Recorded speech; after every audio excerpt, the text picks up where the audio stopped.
Step into Value Zone. Value Zone. Hypermart. Button. నమస్తే రమగారు. నమస్తే జయ.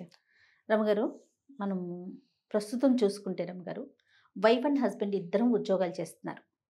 ఉరుకులు పరుగులే, పొద్దున్నే లేవటం, బాక్సులు కట్టుకోవటం, ఆఫీస్కి బయలుదేరటం, మీటింగ్లని అవన్నీ ఇవన్నీ చూసుకొని రావడం, అదిగో ఇదిగోని 7:30, 8, 9, 10 ఇంటికి వచ్చినా కూడా ఫోన్లే. అవి కూడా ఆఫీస్కి సంబంధించిన విషయాలే. ఫ్యామిలీ లైఫ్ని మిస్ అయిపోతున్నామా? ఫ్యామిలీకి ఇవ్వాల్సినంత టైం ఇవ్వలేకపోతున్నామా? ఎక్కడైనా అసలు ఆగాల్సిన పరిస్థితి ఉందా? ఎందుకు ఇంత ఉరుకులు పరుగులు పెడుతున్నాం? నిజంగా కెరీర్లో ముందుకెళ్ళటం చాలా అవసరం, అసలు అందులో ఎటువంటి సందేహం లేదు. కానీ ఫ్యామిలీ పరిస్థితి ఏంటి అనిపించేస్తూ ఉంటుందండి ఒక్కొక్కసారి. కరెక్టేనా రమ్మగారు ఇది? ఇప్పుడు చాలా మంది పరిస్థితి అదే కదా జయ. కెరీర్లో మనం ఎదగడానికి ప్రయత్నం చేయాలి. మనకేంటంటే బోల్డ్ అని కోరికలు, బోల్డ్ అని ఐడియాస్. ఏదో చిన్న ఇల్లు ఉంది అనుకో, చిన్న ఏరియాలో చిన్న ఇల్లు ఉంది, ఫ్రెండ్ ఎవరో అక్కడెక్కడో, వాడికి ఏదో అత్తారి నుంచి కలిసి వచ్చిందో, డబ్బులు కలిసి వచ్చినాయి, వైఫ్ది పెద్ద ఉద్యోగం, అక్కడ మంచి ఏరియాలో కొన్నాడు, మనం కూడా అక్కడ కొనుక్కుందాం అనిపిస్తుంది. మన దగ్గర మనది ఒక 50 లక్షల గోల్ అయితే అది 1 కోటి రూపాయల గోల్. ఇక్కడి నుంచి అక్కడికి పరిగెత్తాలి. దీనికోసం శ్రమ పడాలి, దీనికోసం పెంచాలి టైమింగ్స్, ఉద్యోగపు టైమింగ్స్ పెంచాలి, దాచాలి, ఇంకేదో చేయాలి, ఏదో చేయాలి. ఇది ఉంది కదా కులాసాగా ఉందాం అని అనిపించదు చేయాలి. ఇదే కదా సంపాదించే వయసు, అది కూడా ఒక పాయింట్ ఉంటుంది, క్రూషియల్ పీరియడ్ ఒకటి ఉంటుంది. అవును, ఇదే సంపాదించే వయసు. ఇలాగని పరిగెడతారు. ఆడకి లేకపోతే మొక్క లేకపోతే ఆడకి ఈ తాపత్రయం ఉంటుంది. వీళ్ళిద్దరికీ లేకపోతే వాళ్ళమ్మో వీళ్ళమ్మో శతపోరేస్తారు. నేను అసలు కొన్ని విషయాలు చూసాను ఇంజయ. పిల్లలకి పాలు కూడా ఇవ్వనివ్వరు, మళ్ళీ జాబ్లో చేరితే ఇబ్బంది అని. ఎక్కువ రోజులు పాలిస్తే పిల్లలు వదిలిపెట్టరు, జాబ్లో చేరాలి, ఉద్యోగాలు వదిలిపెట్టడానికి ఇష్టపడరు. ఏదైనా ప్రాబ్లం వచ్చింది ఉద్యోగం మానేస్తానంటే ఇంత చదువుకుంది మానేయటానికే అంటారు. నిజంగా అలా ఉన్నారు తల్లులు, కనపడుతున్నారు ఇప్పుడు. అలాంటివి కూడా కనిపిస్తున్నాయి. ప్రాబ్లమ్స్ ఫేస్ చేస్తూ వాళ్ళు ఆ తల్లులు అసలు అది ప్రాబ్లమే కాదన్నట్టుగా ఫేస్ చేసే వాళ్ళు ఈ ఆడపిల్లలు నలిగిపోతూ ఉంటారు. ఇటు కొన్నాళ్ళు గ్యాప్ తీసుకుంటా, బ్రేక్ తీసుకుంటా అంటే మొగుడు ఒప్పుకోని వాళ్ళు, పేరెంట్స్ ఒప్పుకోని వాళ్ళు, అత్తగారు ఒప్పుకోని వాళ్ళు కూడా ఉన్నారమ్మా పాపం. బ్రేక్ తీసుకునే అవకాశం ఉండదు. పోనీ ఏదో కంటిన్యూ చేస్తాం, వెళ్దాం అని అనుకుంటే ఈ పరుగు ఉంది కదా మనకి. పైగా మనం 50 లక్షలకు అందగలిగితే మనకు నచ్చింది 1 కోటి ఉంటుంది. 60-70 ఉంటే కొంచెం కాలు చేయి సాగదీశాం, ఏకంగా డబల్ ఉంటే ఎంత పరిగెత్తాలి, ఎగిరెగిరి దూకాలి. ఈ పరిగెత్తి దూకటంలో ఏమవుతుంది, క్వాలిటీ టైము వీళ్ళిద్దరూ ఒకళ్ళకొకళ్ళు ఇచ్చుకోరు. పిల్లలు ఉంటే కిడ్స్కి క్వాలిటీ టైం ఇవ్వరు. పిల్లలకి ఆరోగ్యం బాగుండకపోయినా అన్నాల వేళకి, చదువుకునే వేళకి, పరీక్షలప్పుడు, ఏవైనా ప్రోగ్రామ్స్ అప్పుడు, ఏదైనా ఫ్యామిలీ గ్యాదరింగ్స్, ఇవన్నీ మిస్ అయిపోతారు. పైగా స్ట్రెస్ లెవెల్స్ పీక్లో ఉంటాయి. ఇంటికి వచ్చినా అవే మాట్లాడుకుంటారు. అవునండి. ఈ పరుగు వల్ల ఏమవుతుంది, మనుషులు అలసిపోతారు, అలసిపోయి కొట్టు చచ్చిపోతూ ఉంటారు. పోట్లాటలు పెరుగుతాయి పరుగు వల్ల. నేనైనా నాకు ఇక్కడ సాటిస్ఫై అవుదాం, ఇంతతో ఆగుదామని ఏ ఒక్కళ్ళు అనుకోరు. ఇవన్నీ ఒక సమస్యలు అయితే ఇంకొకళ్ళు ఉంటారు, ఇది పరుగు పందెం చేసే పద్ధతి. ఇంకొకళ్ళు ఉంటారు, ఏమిటో ఈ కంపెనీ నా వల్లే నడుస్తుందని భావిస్తారు, నేను దీన్ని ఉద్ధరించేసేయాలని ఇక ఉద్ధరించుకుంటూ ఉంటారు. అదే పని మీద ఉంటారు. ఇదంతా నా వల్లే నడుస్తుంది, నాతోటే చేస్తుంది, నాతోటే ఉంది అని. ఇది పాయింట్. ఎంత మటుకు ఉంటుంది ఒక కంపెనీ, ఒక ఆఫీసు, ఒక బిజినెస్లో ఎవడో ఒకడి వల్ల చచ్చినా నడవదు. అవును. కానీ ఫ్యామిలీ మాత్రం ఒకడి వల్ల నడుస్తుంది. కరెక్ట్ రమ్మగారు కదా. ఇప్పుడు ఈ ఒకడి వల్ల నడవదు. ఒకవేళ నీకేదైనా ప్రాబ్లం వచ్చింది అనుకో, కంపెనీ నడుస్తుంది, నీ ప్లేస్ని ఇంకోటి తీసుకుంటాడు. అదే నీకేదైనా ప్రాబ్లం వస్తే నీ ఇంట్లో నీ ప్లేస్ నీ పిల్లలకి ఎవరు తీసుకుంటారు? అది ఆలోచించుకోరు. అనారోగ్యాలు పాలైపోతారు. స్ట్రెస్ తోటి ఈ స్పాండిలైటిస్ అని, థైరాయిడ్ అని, డయాబెటీస్ అని, హైపర్ టెన్షన్ అని వచ్చేస్తాయి సమస్యలు. శంఖచక్రాలు, ఇంకాను పంచబాణాలు వచ్చేస్తాయి, పంచాయుధాలును. ఇన్ని ఆయుధాలు వచ్చిన తర్వాత ఇక నువ్వేం చేస్తావు? ఇక్కడ చేయలేవు, అక్కడ చేయలేవు, ఏమీ చేయలేకపోతారు. పైగా పిల్లల చిన్నతనాలు, నువ్వు జీవితంలో భార్యతోటి హాయిగా కులాసాగా గడపవలసిన ఏజ్ అంతా ఈ పరుగు పందెంలో గడిపేస్తారు.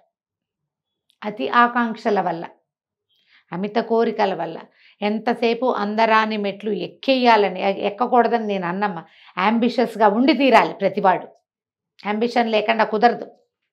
చాలే అని చతికిలు పడితే టాటాలు బిర్లాలు కోటలకు ఎట్లా కోట్లకు పడగెత్తగలరా? చాలే అని చతికిలు పడ యాంబిషియస్గానే ఉండారు వాళ్ళంతా. ఇప్పటికి కూడా మనం కూడా యాంబిషియస్గానే ఉండాలి. ఈ యాంబిషియస్గా ఉండే దాంట్లో ఫ్యామిలీ టైం అనేది ఒకటి పెట్టుకోవాలి. నీకు రిలాక్సేషన్ అనేది చాలా అవసరం మనుషులకి. రాత్రి విశ్రాంతి, పగలల్లా మండిపోయిన సూర్యుడు రాత్రి అయితే చల్లబడి విశ్రాంతి తీసుకుంటాడు. నువ్వు కూడా అంతే పెట్టుకో. రాత్రి విశ్రాంతి కాలం. ఆఫీసు ఆదివారం సెలవైతే స్ట్రిక్ట్గా కొన్ని గంటలు అస్సలు పని చేయకుండా ప్రశాంతంగా కుటుంబంతో గడిపే ప్రాక్టీస్ చేయండి. కనీసం ఏదైనా ప్రాబ్లం వచ్చినా రేపొద్దున ఈ ఆనంద క్షణాలైనా మీరు గుర్తు చేసుకోగలుగుతారు. మీ పిల్లలకు ఒక గుడ్ మెమొరీ ఇవ్వగలుగుతారు. స్పెండ్ చేయాలి ఫ్యామిలీతోటి, కలిసి ఉండటం, ఎక్కడికైనా వెళ్ళటం, కలిసి భోజనం చేయటం. వారంలో కనీసం 1-2 రోజులైనా రాత్రిపూట పొద్దుటిపూట కలిసి భోజనం చేయటం, కలిసి ఎక్కడికైనా ఒక చిన్న అవుటింగ్ లాంటిది వెళ్తూ ఉండటం, ఇలాంటివి అలవర్చుకోవాల్సిందే. మీరు మళ్ళీ కంపెనీలు ఎక్కడికి పోవు, సంపాదన ఎక్కడికి పోదు. కానీ క్వాలిటీ టైము మీ మీద మీరు స్పెండ్ చేయకపోతే మీరు మిగలకపోవచ్చు. ఈ రోజున స్ట్రెస్ చాలా పెద్ద జబ్బు, మనకి పుష్కలంగా ఉన్నది అదే. అది తప్ప ఇంకేం లేదు జయ. ఎవరితో మాట్లాడినా, ఏ ప్రొఫెషనల్స్తో మాట్లాడినా కూడా రమ్మగారు, మీరు స్ట్రెస్ లెవెల్స్ తగ్గించుకుంటేనే జబ్బులు తగ్గుతాయి. అంత ఎలాంటి రోగానికైనా ఫస్ట్ స్ట్రెస్ తగ్గటం, ప్రాపర్గా నిద్రపోవటం, తిండి కూడా చెప్పట్లేదు. ఊడిపోవటం, కంటి చూపు తగ్గటం, వినికిడి తగ్గటం, పొట్ట గట్ హెల్త్ పాడైపోవటం, స్కిన్ ప్రాబ్లమ్స్, నిద్ర, క్వాలిటీ స్లీప్, ఇవన్నీ కూడా స్ట్రెస్ రిలేటెడ్. అవునట. అవన్నీ స్ట్రెస్ మేనేజ్ చేస్తే ఇది కుదురుతుంది. కాసేపు భార్యతో కలిసి స్పెండ్ చేయటం, భార్య భర్త ఒకరితో ఒకళ్ళు కాసేపు ఏదో కబుర్లు చెప్పుకోవటం, కొంచెం క్లోజ్గా మూవ్ అవటం, పిల్లలతోటి సరదాగా పిల్లల్ని దగ్గర కూర్చోబెట్టుకుని, చిన్న పిల్లలు అయితే ఎత్తుకుని ఒళ్ళో కూర్చోబెట్టుకుని కాస్త ముద్దుగా స్కూలు వ్యవహారం అన్నీ కనుక్కొని, వాళ్ళకి ఏమైనా తినాలి ప్రత్యేకంగా తీసుకెళ్ళి తినిపించడం, ఏదైనా కొనిపెట్టడం. వస్తువులు కొనిపెట్టడం ఒకటే సమాధానం అని మాత్రం మీరు నమ్మద్దు. ఇది ఒకటి రమ్మగారు, కొనిపెట్టేస్తారు. ముందుగానే వాళ్ళు అడగక ముందే కొనేస్తారు. కావాల్సిన దానికన్నా ఎక్కువ కొనిచ్చేసి చాలా క్వాలిటీగా చూసుకుంటున్నాం అనుకుంటామండి. అదొకటి కూడా ఉంటుంది. అదైతే ఖచ్చితంగా కాదు. మీరు వాళ్ళతో ప్రెజెన్స్ కదా, మీరు స్పెండ్ చేసేది కాదు, వాళ్ళతో స్పెండ్ చేసే టైము చాలా ఇంపార్టెంట్. టైం స్పెండ్ చేసినా కొంతమంది పేరెంట్స్ గిస్తువులు కొనిపెట్టలేకపోతారు. పిల్లలకి డిస్సాటిస్ఫాక్షన్ ఉంటుంది. అలాంటప్పుడు చిన్న చిన్న వస్తువులు కొనిపెడుతూ ఉండండి, ఖరీదు పెట్టకుండా. వాళ్ళని ఎక్కడికైనా తీసుకెళ్ళటం, చెట్లు ఎక్కించడం, గోడలు ఎక్కించడం, ఎక్కడైనా వాకింగ్కి తీసుకుపోవటం, ఏదైనా పింక్ రన్ 6 రన్నులు ఉంటాయి అట్లాంటి చోటకి తీసుకెళ్ళటం, పబ్లిక్ గ్యాదరింగ్స్లోకి తీసుకెళ్ళటం. క్వాలిటీ టైం చేయాలి. మీరు ఒక కంపెనీలోనో, ఒక బిజినెస్లోనో, ఒక ఆర్గనైజేషన్లో పనిచేస్తుంటే మీరు కొన్ని గంటలు ఆఫ్ తీసుకుంటే మీ బదులు అక్కడ పనిచేయడానికి వేరే వాళ్ళు ఉంటారు. కానీ మీ ఇంట్లో నుంచి మీరు ఆఫ్ తీసుకుంటే అక్కడ నాన్నకి బదులు, అమ్మకి బదులు ఎవరు ఉండరు. అమ్మ నాన్న ఒక్కొక్కళ్ళే ఉంటారు కదా. ఆలోచించండి. అవకాశం ఉంది, ఇంట్లో ఎవరో పెద్దవాళ్ళు ఉన్నారు, పిల్లలు వాళ్ళతో పాటు ఉంటారు, అది కూడా నడుస్తుంది, పర్వాలేదు. కానీ అప్పుడప్పుడు మీరు కూడా మొహం చూపించి పిల్లలతో స్పెండ్ చేయాలి. ఓ మార్నింగ్ బ్రేక్ఫాస్ట్ చేసి పెట్టాం, ఓ లంచ్కి ఏదైనా ప్రిపేర్ చేసి పెట్టాం, ఈవినింగ్ ఏదైనా కొనుక్కెళ్తాం వాళ్ళ కోసం, దగ్గర కూర్చోపెట్టుకోవడం, ఒక రోజు కథ చెప్పడం, ఒకసారి ఏదైనా చదివి చెప్పడం, ఓసారి దాన్ని చదువుకుందు కానీ దగ్గర కూర్చోబెట్టి చదివించడం, ఓ పూట తలంటి పోయటం, ఇలాంటివి చేయాలి కదా. ఖచ్చితంగా. నానీలున్నా, నాయనమ్మలో అమ్మమ్మలో ఉన్న, తల్లో తండ్రో పిల్లలతోటి ఇట్లా ఒక క్లోజ్ మూమెంట్ని ఉంచుకోండి. ఈ క్లోజ్నెస్సే పిల్లల్ని మీతో ఉండేలాగా చేస్తుంది. మాకు నువ్వేం చేయలేదు అనే మాట వాళ్ళు రేపు అనలేరు మిమ్మల్ని. ఇది ఫ్రీక్వెంట్గా వచ్చేలాగా చూసుకోండి. రోజు కుదరకపోవచ్చు, ఈ పరుగుల్లో కుదిరే వాళ్ళు ఉన్నారు, కొంతమంది అన్నీ చేసుకుని వెళ్తారు, వాళ్ళకి అవకాశం ఉంది. ఏదో స్కూల్ టీచర్లు, ఏదో ఒక టైంకి వెళ్ళి ఒక టైంకి రాగలిగే వాళ్ళు, స్కూల్స్లో పనిచేసే వాళ్ళకి కూడా అవకాశం ఉంటుంది. టీచింగ్ దాంట్లో ఉన్న వాళ్ళకి పర్టికులర్ టైమింగ్స్ ఉంటాయి. ఇప్పుడు టైమింగ్స్ లేని వాళ్ళు, ఎక్కువ పని గంటలు ఉన్న వాళ్ళు, చాలా ప్రయాణం చేయాల్సిన వాళ్ళు పాపం చేయలేకపోతారు, ఏవో కొన్ని ఏర్పాటు చేసి వెళ్ళిపోతారు. రెండో వాళ్ళు ఆ మిగిలిన వ్యవహారాలు చూస్తూ ఉంటారు, అట్లా జరుగుతూ ఉంటాయి కదా.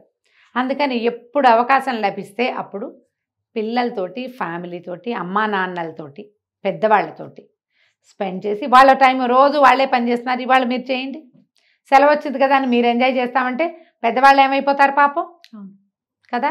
ఆలోచించి దీని మీద మనం సరిగ్గా ఉన్నామా, సరిగ్గా చేస్తున్నామా, మనం ప్రాపర్గా మన ఐడియా సరిగ్గా ఉన్నాయా అని ఆలోచించి ఇలాంటి ఆలోచన పెంపొందించుకుంటే మీరు ఫ్యామిలీతో కూడా క్వాలిటీ టైంని గడపగలుగుతారు. రైట్, చాలా స్మూత్గా చెప్పారు కనిరామ్ గారు మీరు. ఇది ఆలోచిస్తే నిజంగా ప్రతి ఒక్కరం కూడా నిజంగా ఆలోచించాల్సిన విషయం. ఆలోచిస్తే కాదు, ప్రతి ఒక్కరు ఎవరైతే ఉరుకులు పరుగులు పెడుతున్నాం అందులో నేనున్నాను, మీరుంటారు, అందరం ఉన్నాం, డెఫినెట్గా ఆలోచించాల్సిన విషయం కదండి. అవును, చాలా మంచి విషయం మాట్లాడారు రమ్య గారు. నమస్తే. నమస్తే జయ.